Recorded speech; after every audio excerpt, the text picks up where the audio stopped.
Yes, yes, yes.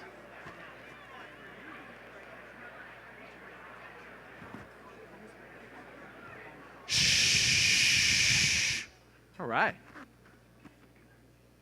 All right, this has been quite a program so far. So far, we've heard from both our county execs who are foursquare behind smart growth. We heard from a congressman who's fighting battles in Washington to do common sense things and implement big, bold ideas that really started on Long Island. That's clear. We've heard today from our county, our local town and village mayors and supervisors who are implementing projects. We've heard in different workshops on different aspects of implementing a smart growth program, whether it be downtown high-tech businesses, whether it be water and wastewater, whether brownfields can be cleaned up, whether it be transportation infrastructure is needed, every aspect of energy, every aspect of pulling together a smart growth vision and rebuilding our communities. But what we've been critiqued sometimes as an organization, as a movement, of not having the economic underpinnings to our mission. And quite frankly, the market's moved with us. And that's good news. So what we really wanted to hear today was from clearly one of the most successful developers in our region, and certainly a friend of the smart growth movement and a longtime friend of Vision Long Island. And we've heard from him before, though we've heard different messages. In 2006, Scott Rechler came to our Smart Growth Awards and gave a message of, you know what, these projects can work. This is the new direction of planning as I see it. In 2007, he came back, 2008, I believe, and came back with a vision for the lighthouse, which was ahead of its time, in many ways could have been approved, quite frankly. We won't get into that, but that was bold and visionary. And I think in 2009, I know 2010, we heard from Scott Rechler, and it wasn't great news. It was right around the time of the recession, and I think some folks in the room here probably didn't, it was kind of like that, you can't handle the truth, It was that kind of message. But we wanted to have Scott back to kind of ground us as to where we are now and, quite frankly, where we need to be moving forward. He's supporting a lot of projects in our region. He's a friend, and we certainly respect the substance of his mission as well as his vision. And we're really glad to have him here as our keynote. So with that, Scott Rechler, the CEO of RXR. Thank you.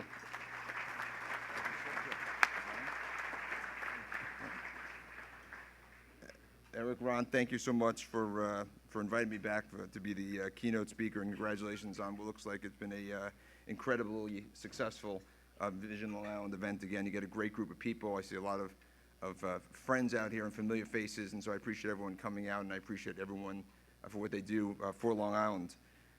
You're right. I was actually thinking myself that the last time I spoke and had the honor of being the keynote speaker was actually November 2009, and if you recall, I spoke right after then Governor Patterson, and I was actually glad he left before I spoke. As I'm actually glad that Congressman Israel left before I spoke, and not necessarily that's just because I have a couple of comments about the federal government I don't want him to get too upset about on that front, but it was an incredibly tough time at that time for our country, for our state, and for Long Island. I mean, if you think back, New York City was trying to find its footing after being the epicenter of this incredible financial crisis and this great recession that we were facing. Albany at the time was totally dysfunctional. We had Governor Spitzer. He stepped down after being identified as that famous client number 9. The federal government was doing the largest stimulus package in history, and to our embarrassment, New York State couldn't get ourselves coordinated enough to prioritize which projects we were going to go in and seek funding from, and did really, really poorly in terms of getting our allocations from the federal government. And Long Island's municipal processes were freezing some of the major developments, including the development of the lighthouse and the Nassau Coliseum. So needless to say, the tone of my speech reflected that sense of frustration I was feeling with the region and how we were responding to the situation that we were in. The good news is I feel better today. I feel we have challenges ahead of us, but I think that we're in a better position to deal with those challenges. I mean, New York State is functioning better than ever before. And actually, in all fairness, on our federal delegation of Congress people are working in a partisan way, Republican and Democrats, to bring home the bacon, as we saw after Hurricane Sandy, when they were able to work even with New Jersey and bring home $60 billion worth of money to help us in this recovery, which has obviously been a challenge, but it would be much more challenging if we didn't have that type of infusion of support from the federal government. New York City, once again, proved its resiliency and has bounced back today and is having some of the best growth it's ever had and is an extraordinarily vibrant economy right now, so to prove that it can come back from that financial crisis. And on Long Island, we found new strategies to start moving things forward. You know, Congressman Israel talked about bold ideas. I'm more of a pragmatist, and so I'm going to lay out some thoughts for you today about sort of what we need to do to incrementally put Long Island in a spot that we can be competitive long-term and actually, you know, be in a position where we can actually organically create some of those bold ideas and have the talent and the companies and the innovation on Long Island to be a success once again. So that's really, to me, the key to think about how we're going to prosper into the next 21st century. And we've seen it, and a lot of you are working on some of these new strategies today. But based on where we are in the economy and based on where we are in the competitive landscape, we need to accelerate that, and we need to focus our resources and the resources of our elected officials and municipalities to make sure they're the ones that are prioritized. So I'm going to start just walking through a brief presentation I put together that lays out our view of the economy and where the region and where Long Island fits in and some of these strategies. Now, before I do that, though, I need to do one thing. I'll be remiss. I have a partner. Some of you may know him. His name is Don Monte. He asked me a few times, been lobbying about for a week, to make sure I mention his name a few times in the speech. Now, the problem with Don and I is we usually don't always agree on what really happened. So I'm going to ask, if you don't mind, keep count as how many times I mentioned Don's name. So at the end, if he tells me I didn't mention it 2 or 3 or 4 times, you can tell him that he was wrong. How many am I up to now? Now, Don, I must have done at least 4 or 5 already. So I'm definitely breaking my record here. So I'm off the hook. I think I've done what I've had to do. The Don Monte hook, that's 6. Okay. I feel better already, see? This is better than 2009 already. We're on our way.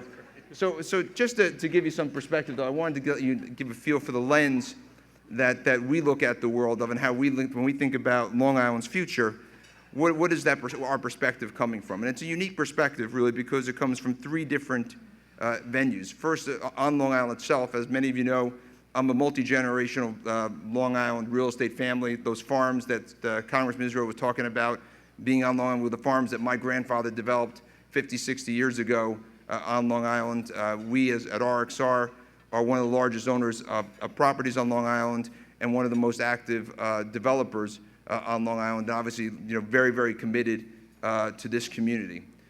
2 is our perspective of New York City. We've been very, very active. We're actually the most active investor in New York City. We have over 8 million square feet of office properties in New York City, and really have a pulse as to what's driving the New York City economy, which is critical because that has a significant impact on our overall region, and we're going to talk more about that. And 3, as my role as Vice Chairman of the Port Authority, it gives me a regional perspective, because as part of the Port Authority's mission, we handle the infrastructure like airports, tunnels, bridges, the World Trade Center site in the region, and its mission is to think regionally for New York and New Jersey to encourage economic development and growth, making sure that we have the infrastructure to make sure that our economies grow on an ongoing forward basis. And there's a $30 billion budget that I oversee at the Port Authority and where that gets allocated within the region. So that's really, when we think about where Long Island fits, we think about it as that bigger puzzle, and this is a piece of that puzzle that we look at. But before I delve into Long Island itself, I first want to talk about the broader economy, because I think it's critical to understand what we think is happening, what are the trends in the broader economy, and think about where Long Island is ultimately positioned in that. So, you know, as we look at the U.S. economy right now, I would characterize it that we're going through our own version of the lost decade. And remember, many of you might remember when Japan went through a lost decade, and it was a 10-year period where they had no growth. Our version is a little different. We're having growth, but it's below trend growth. There's a lot of volatility, and there's stubborn unemployment.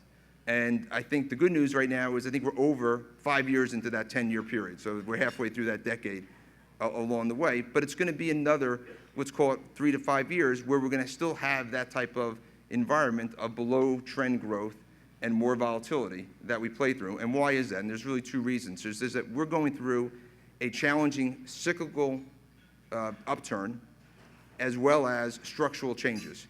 Typically, when you come out of a downturn and you have a cycle, a cyclical recovery, it's much faster. Our recovery is being weighed down today by a number of factors, and I've put them into 4 different categories. First is that we were so heavily leveraged as a country that we've had to go through this incredible deleveraging process. And the corporations, big corporations, actually have been able to go through the deleveraging, and our banks have gone through the deleveraging. But a lot of the small to medium-sized businesses, a lot of the individuals, and frankly, the government has assumed a lot of that leverage himself. That debt, when you hear about our fiscal debt that we have out there, that is because it's been transferred from the private sector to the public sector. And as that debt gets unwound, it's going to continue to slow down growth.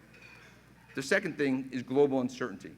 Every day you wake up and you read the newspaper, there's another headline of something. I mean, you listen to Congressman Israel. Grace gave me great feelings of more global uncertainty about cyber attacks, right? And in China, and what's happening in Korea, and what's happening in Iran. And so there's been a constant, in the Mideast in general, there's been a constant splattering of these global uncertainty that every time you're starting to get comfortable, you get uncomfortable. And we really don't even know who our enemy is in that mix. And then to make matters worse, we have U.S. political uncertainty. And this is the part I was glad he's not here for, because Congress has been a disaster, right? I mean, at the end of the day, they single-handedly have hampered our recovery by creating uncertainty, by having partisanship, paralyzing the country, closing down the government, debt ceilings, fights over things where they're having Obamacare, all these different things that are out there. People don't feel comfortable making decisions when you have a federal government that you don't even know what the rules are, and if it's going to be operational, if we're going to pay our debts, are we going to be downgraded? Is our interest rates going to go up? Are interest rates going to go down? You can't make decisions. Businesses can't grow when you have that level of uncertainty. And then lastly, we've had these situations where we've had what I call self-inflicted uncertainty. Things that, that we just did to ourselves. So a good example I would like to use is Facebook.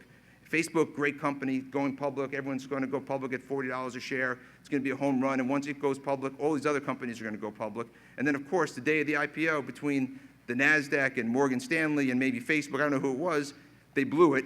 They did a bad job, and it went crashing down to $20 a share.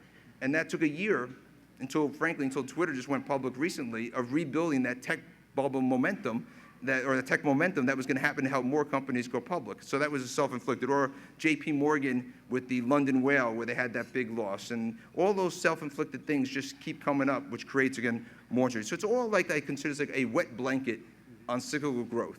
And until we sort of shed that wet blanket, it's going to not enable us to get to the traditional growth that you have coming out of a recovery. So that's the cyclical side. The other side is the structural side. And that's more complicated, because we're going through a transition to a global idea-based economy. And that doesn't happen overnight. It means that how we used to operate doesn't work the same way it used to be before. We're competing globally. Technology is changing the way we do things. We can do more with less jobs. We have to collaborate around the world. Our competitive advantages get dismantled much more quickly than they had before. And the cycles are much quicker than they before. And a structural change to retrain people, to figure out how your economy is going to grow, to get people where there are jobs to actually relocate there, for the people who actually have the skills to those locations, all takes time.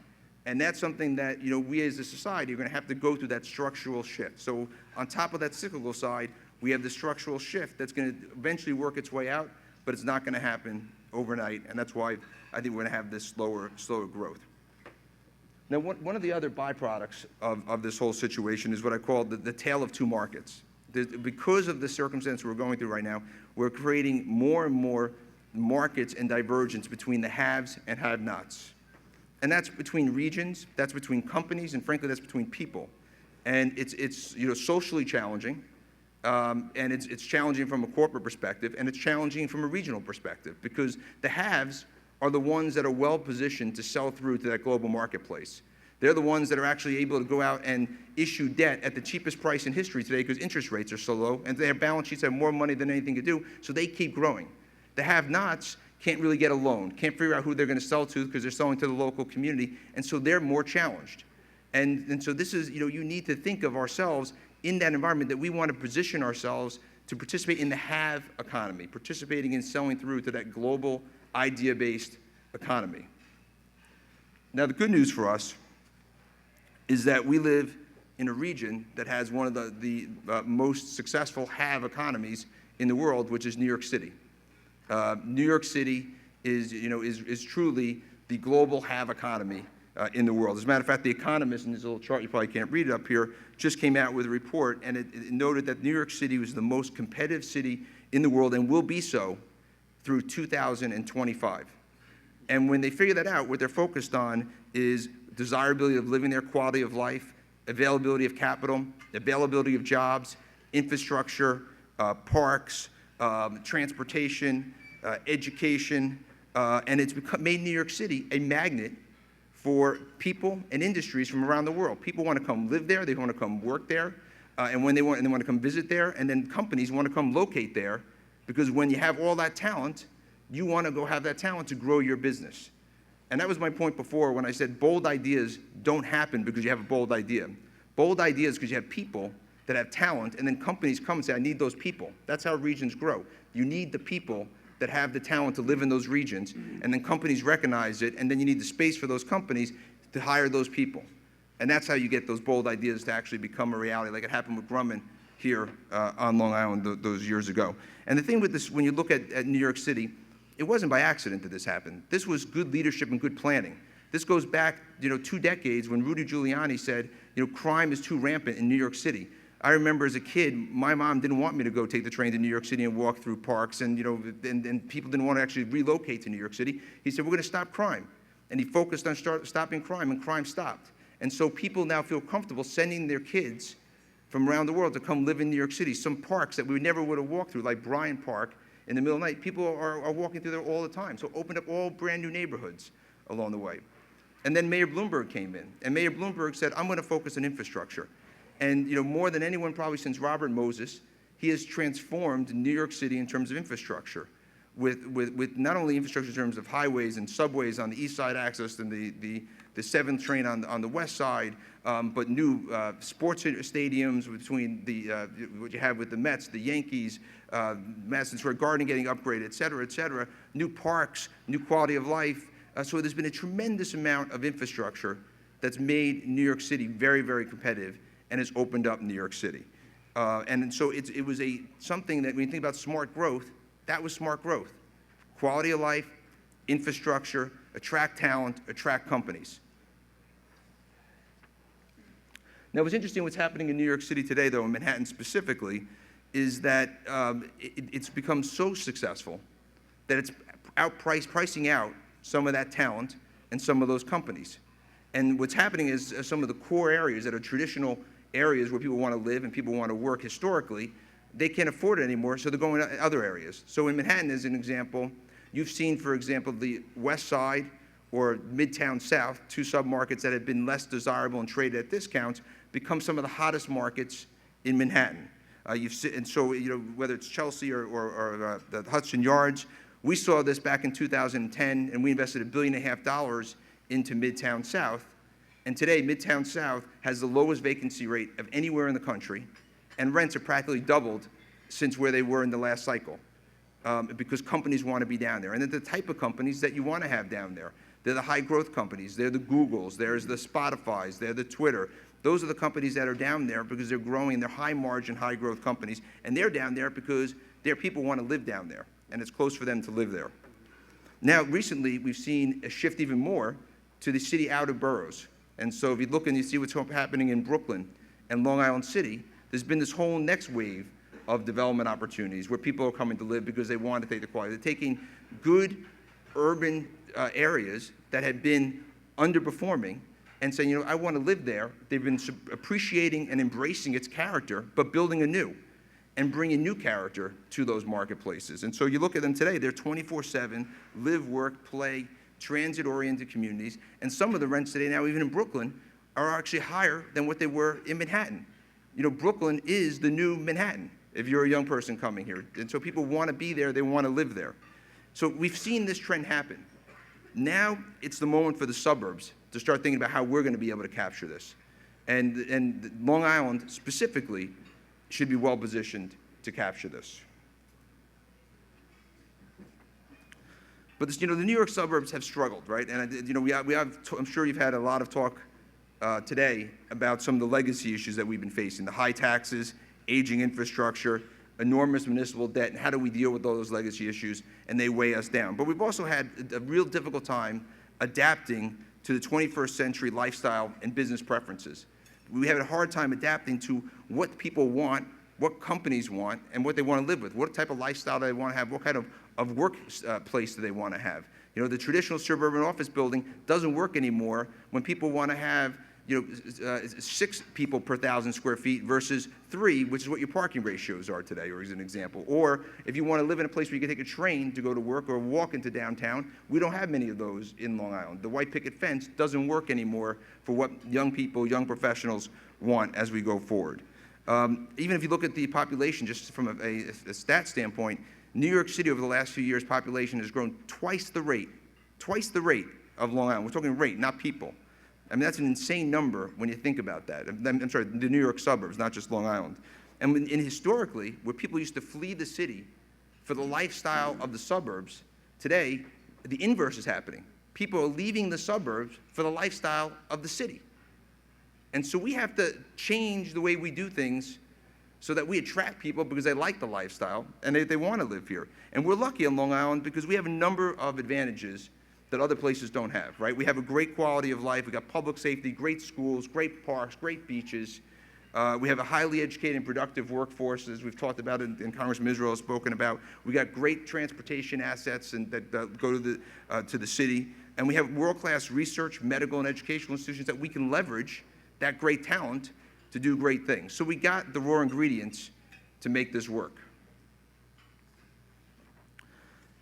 But a new strategy is needed to position us for the 21st century. And it really, you know, we got to think about how we're going to attract this new strategy, still while retaining the fundamental suburban character that Long Island's all about. But we got to revitalize our vibrant downtowns in order to position us to attract alternative young professionals and growing companies and retain our affluent, aging population. We got to go back and say the old model's not working. Where can we do it? We can do it in these revitalized downtowns. And so what are the objectives, right? First, it's density. It's targeted density in these downtowns, in enabling people to have these walkable lifestyles with mixed-use, multifamily housing, amenity retail, commercial product along the way, and then healthy diversity, both demographic diversity and socioeconomic diversity, because that's what people want. That's what people want today. And then access to public transportation. Those are the key objectives. So when you think about what locations make sense for that type of objective, to really build 21st century locations for growth in Long Island, it's areas with good access to employment, areas with solid basic infrastructure and good transportation systems, areas with critical mass of underutilized real estate to reposition, redevelop, whether that's municipal real estate, whether that's underutilized real estate, underbuilt real estate, or environmentally challenged real estate that could be cleaned up, areas with in-place land use or entitlements, or leadership that can change that land use entitlement in a smart way and give people a sense of certainty is what you can ultimately build there. Areas with collaborative governments that understand the meaning of public-private partnerships and that you're in this together and focusing on how you're going to grow and take advantage of what the public has to offer and what the private sector has to offer. And then areas that have the leadership to understand how to go access public capital to be able to leverage that with private capital. And we're going to talk about some of these things that we've done. And a great example is, here we go, hold on. A great example is our project at Garvey's Point in Glen Cove that Don Monte, just want to make sure everyone got it. This is moving fast here. Which Don Monte introduced us to, and Mayor Ralph Swazi, where's Mayor Swazi? There he is in the back. has been a great public-private partner, and Kelly Morris, who's worked with him at the IDA there, have been a great partner there. And I don't know if Reggie's here, who's the incoming mayor, who was on the city council, has also been a great partner along the way. This is a great example, though, of the attributes of what a 21st century development ought to be, right? You have a city like Glen Cove, which in its heyday was thought of as one of the best, most promising cities in Long Island. Then over time, it's become more challenged. It needs a way to ignite its downtown, bring it back to life, bring it a way to attract more up-and-coming young professionals and families into that, and businesses back to that city. So we have 56 acres on the waterfront, so you have a great natural resource. It was a Superfund site that the federal government and the state have worked tirelessly to clean up, and now it's cleaned up, and now we'll be in a situation where we can actually build upon that site. Mayor Swazi and Kelly actually were able to go get the federal government to actually put a ferry terminal in place, and so we'll have a ferry, so we'll have public transportation to go from there to New York City. It's a model of a public-private partnership. It's municipal land, and when you really look at what we've done there, just to put numbers to this, for every dollar of public money spent, there'll be $9 of private money spent. That 1 to 9, right? 9 to 1. I mean, it's an unbelievable ratio that you want to have, and that's not counting what it does for the economic redevelopment and multiplier effects for Glen Cove as a whole and all the people living there and spending money. That's actual direct dollars going into it. And so it's going to revitalize not only the waterfront, but the city of Glen Cove. And I'm glad to say we'll be breaking ground on this next year. Friend coming over. Okay. Then, with Don Monte, we formed a joint venture we call RXR Renaissance. We go first, even though his name comes up a couple more times. With Don on really focusing on multiple downtowns that we plan on revitalizing. 10 of them on Long Island is what our target objective was, with the same type of characteristics that I just described. Again, a mixed use of successful downtowns, multifamily, affordable housing, retail amenities that attract residents and visitors, commercial options. And the first one that we're working on right now is Hempstead, which is another great example because it's a challenge downtown, and it's been a challenge downtown, and people have tried to revitalize it time and time again, but with a master plan, working a public-private partnership with the village, it's going to be in a situation where we're going to have a plan over long term to actually go revitalize downtown Hempstead. And it's not something that happens overnight. It's a bold idea, but it has to happen in increments. But you got to start somewhere, and you start with good government, with a good plan, and then with the private sector who's willing to take the risk to get it done, and that's what we're doing thanks to Don Monte. So I'm making sure I'm getting it done. And then the other one we're working on is Huntington Station. Again, another challenged area, but once that we revitalize it, we can actually build a bridge from Huntington Station into the town of Huntington. And again, I think another great opportunity. And I would tell you to expect more coming from this partnership because we're working on many more with our energizer bunny, Don Monte. Enough about Don. So the other project I just want to talk about quickly, a little bit different, but it's current, so I want to talk about it, and we've been working on this for quite some time, is our project in North Hills, which we're building a Ritz-Carlton residential development. It's multi-unit but for sale housing on 16 acres. And this is different in the sense that this is really trying to appeal more to the empty nesters, successful professionals that live in the area, retirees in there, and giving them an ability to move away from their home and having to worry about taking care of the lawn, picking up the mail, dealing with issues around the home into a place that is self-containing and supported by the Ritz-Carlton and the flag of the Ritz-Carlton, the concierges of the Ritz-Carlton, all the services that you would get at a Ritz-Carlton hotel is going to be available at our Ritz-Carlton residence. And I'm pleased to say that the village gave us our final approval on Wednesday night, and we'll be breaking ground next 2 weeks or so. And so we'll be starting these Ritz-Carlton hotels will be available to live in 2 years. So if anyone's interested, you can call me. I'll be glad to take a reservation for that. But we're really excited about what that has to offer.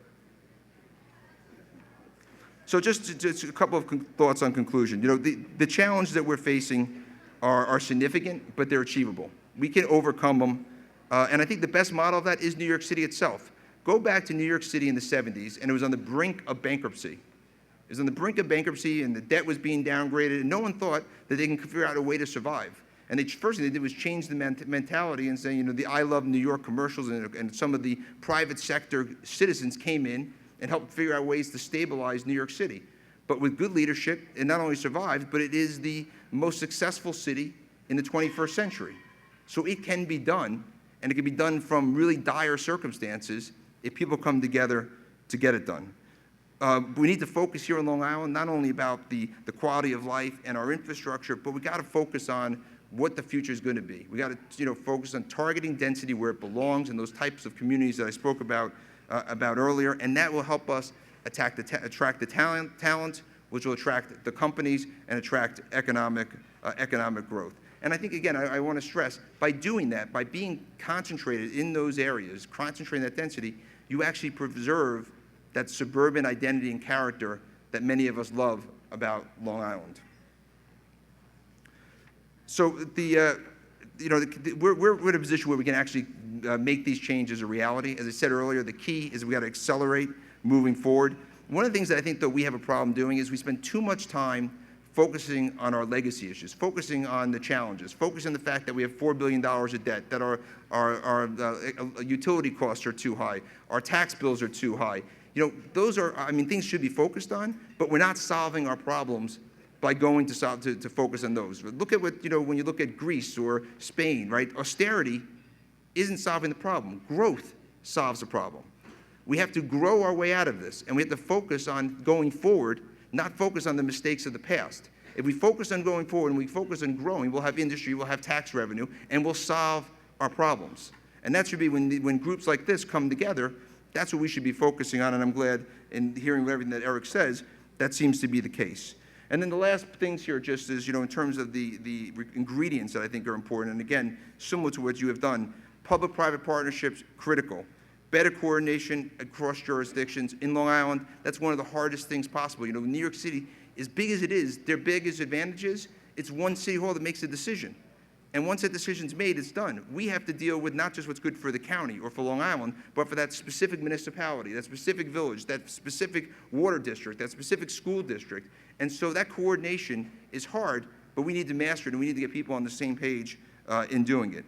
Enlightened leadership and smart planning. As I said, you know, we have a lot of that already, and these are the people that we as citizens, we should seek those people out and we should vote for them. That's the biggest thing here, folks.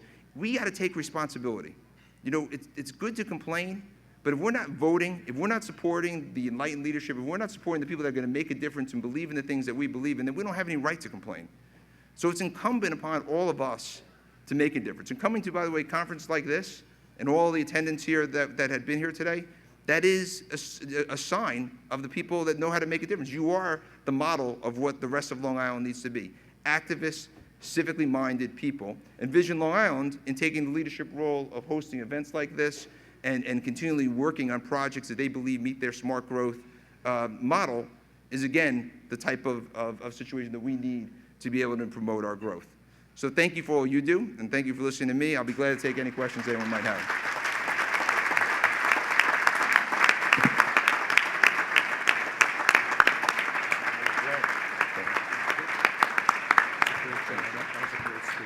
All right, let's give a hand again for Scott Rechler for really giving us a powerful economic message today.